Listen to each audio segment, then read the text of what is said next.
He hated the north. Accustomed to warmer southern climes, Simon de Goncourt shivered in the dark chill of the early morning as slow wisps of mist rose from the cold surface of the lake. His gaunt, dissatisfied features were twisted in a grimace of distaste, his ascetic mouth thin-lipped as he shrugged deeper into the warmth of his woolen cloak. But there was still a gleam of cold fanaticism in his eyes as he stared fixedly out over the dark, mist-shrouded waters. Behind him, men shuffled in the darkness. There was the jingling of a bit, the clink of iron, and a horse snorted, jangling its harness as it tossed its head impatiently.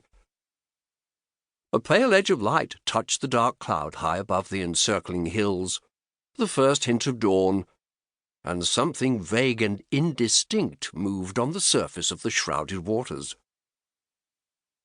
The tall, black-bearded man at de Goncourt's shoulder stood quietly, impassively, still confident in his cool independence, and de Goncourt hated him for his arrogance almost as much as he hated the north. "Where in God's teeth are these boats?" de Goncourt rasped angrily in a low voice.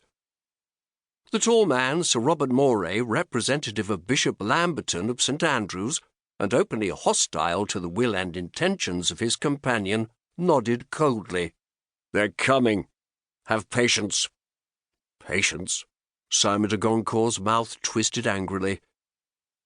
It was now all of 2 years since the first arrests had been completed in France.